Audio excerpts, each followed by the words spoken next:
छठ पर्व छठी मैया और सूर्य देवता की उपासना का एक 4 दिवसीय पर्व है जो हिंदू कैलेंडर के अनुसार कार्तिक शुक्ल पक्ष की चतुर्थी से सप्तमी तक मनाया जाता है।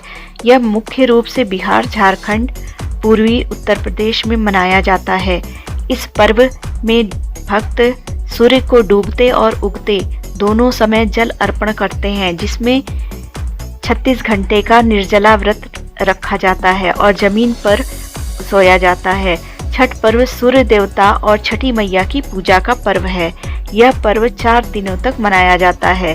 पर्व के पहले दिन पवित्र नदी या जलाशय में स्नान करके शारीरिक और आत्मिक शुद्धि की जाती है। इसे नहाए खाए कहा जाता है।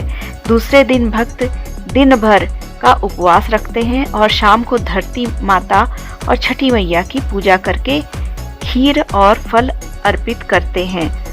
तीसरे दिन शाम को डूबते सूर्य को अर्घ दिया जाता है, जिसके बाद कोसी मनाई जाती है। चौथे दिन सूर्योदय से पहले नदियों के किनारे जाकर उगते सूर्य को अर्घ दिया जाता है और व्रत समाप्त किया जाता है। भक्त 36 घंटे का निर्जला व्रत रखते हैं, जिसमें बिना अन्न जल से रहना पड़ता है। इस वर्ष 2025 में छठ महापर्व 25 अक्टूबर को नहाए खाए से शुरू होगा। 26 को खरना, 27 को डूबते सूर्य को अर्घ और 28 अक्टूबर को उगते सूर्य को अर्घ दिया जाएगा। सूर्य उपासना का 4 दिवसीय महापर्व नहाए खाए के साथ 25 अक्टूबर को शुरू होगा। वहीं 26 अक्टूबर को खरना पूजन के बाद व्रती 36 घंटे का निर्जला व्रत उपवास रखेंगे। 27 अक्टूबर को सायंकालीन अर्घ के बाद घर पर महिला व्रती कोसी पूजन करेंगी। महिला व्रती दिया जलाकर और धूप जलाकर सामूहिक रूप से छठ गीत गाती हुई आराधना करेंगी। 28 अक्टूबर की सुबह प्रातःकालीन अर्घ के बाद शनिवार से शुरू 4 दिवसीय पूजा अनुष्ठान मंगलवार को संपन्न हो जाएगा। इसके बाद व्रती पारण कर उपवास तोड़ेंगे। छठ पर्व मुख्य रूप से सूर्य देव और छठी मैया की पूजा के लिए मनाया जाता है, जिसे संतान की खुशहाली, सुख समृद्धि और दीर्घायु की कामना के साथ किया जाता है। यह पर्व प्रकृति के प्रति कृतज्ञता व्यक्त करने का एक प्राचीन तरीका है, जिसमें नदी और जल के महत्व को दर्शाया गया है। यह पर्व प्रकृति के साथ हमारे संबंध और कृतज्ञता की याद दिलाता है। यह पर्व लोगों को एक साथ लाता है और परिवार व समाज के संबंध को मजबूत करता है। इसे भारत के सबसे पर्यावरण अनुकूल हिंदू त्योहार में से एक माना जाता है।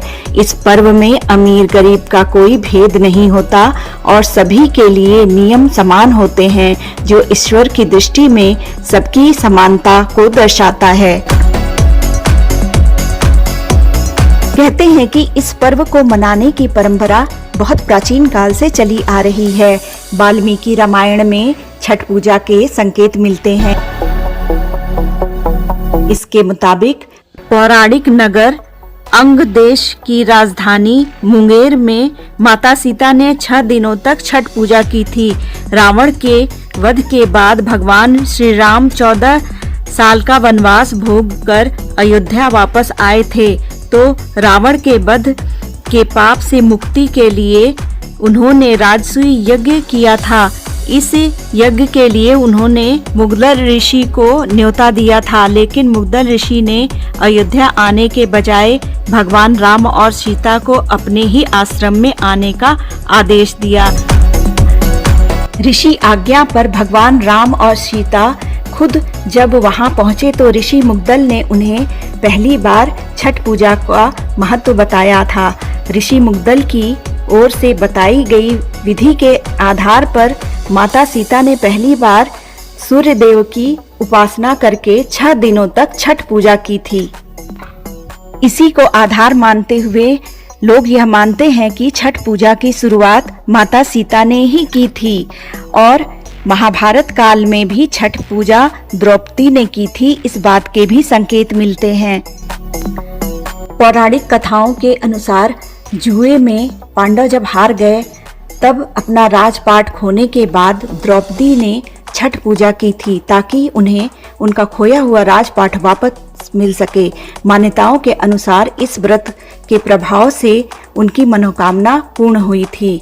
यह माना जाता है कि द्रौपदी ने ऋषि धौम्य की सलाह पर यह व्रत किया था और उनके प्रभाव से पांडवों को अपना राजपाट वापस मिला था। छठ पूजा की उत्पत्ति को द्वापर युग से जोड़ा जाता है और द्रौपदी के अलावा यह भी कहा जाता है कि अभिमन्यु की पत्नी उत्तरा ने भी कृष्ण की सलाह पर यह व्रत किया था। रांची के नगड़ी गांव में एक झरने के पास आज भी छठ पूजा की जाती है, जो इस मान्यता से संबंधित है कि द्रौपदी ने पांडवों के अज्ञातवास के दौरान वहीं छठ पूजा की थी। छठ की पौराणिक कथाओं के अनुसार राजा प्रियव्रत और उनकी पत्नी की कोई संतान नहीं थी, जिसके कारण वह और उनकी पत्नी बहुत दुखी रहते थे। संतान की प्राप्ति की इच्छा के साथ राजा और उनकी पत्नी महर्षि कश्यप के पास गए। महर्षि कश्यप ने यज्ञ करवाया और उसके बाद राजा की पत्नी गर्भवती हो गई, परंतु 9 महीने के बाद उसने संतान के रूप में पुत्र को जन्म तो दिया, लेकिन वह पुत्र मरा हुआ पैदा हुआ।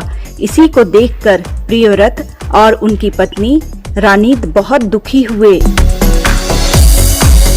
संतान न हो पाने के कारण राजा ने अपने बेटे की साथ ही शमशान पर प्राण त्यागने और आत्महत्या करने का मन बना लिया था। लेकिन जैसे राजा प्राण त्यागने लगे तो वहां पर देवी प्रकट हुई। यह देवी ब्रह्मा की पुत्री देवसेना थी। देवी ने बताया कि वह सृष्टि की मूल प्रवृत्ति के छठे अंश से पैदा हुई है। उन्होंने कहा कि मैं छठी देवी हूँ। यदि तुम मेरी पूजा करोगे और बाकी लोगों को भी इसके लिए प्रेरित करोगे तो मैं पुत्र रत्न तुम्हें प्रदान करूंगी। राजा ने माँ की आज्ञा मानकर कार्तिक शुक्ल पक्ष की षष्ठी तिथि को देवी षष्ठी की पूजा पूरे विधि विधान से किया। पूरे विधि विधान के साथ पूजा करने के बाद राजा को बेटे की प्राप्ति हुई थी। राजा ने कार्तिक महीने की शुक्ल षष्ठी को यह व्रत किया था। मान्यताओं के अनुसार इसी के बाद छठ के व्रत की शुरुआत हुई। मित्रों, आपको यह जानकारी कैसी लगी जरूर बताइए। अगर आपको यह वीडियो पसंद आई हो तो इसे लाइक करें, शेयर करें और चैनल को सब्सक्राइब करें। आपका दिन मंगलमय हो।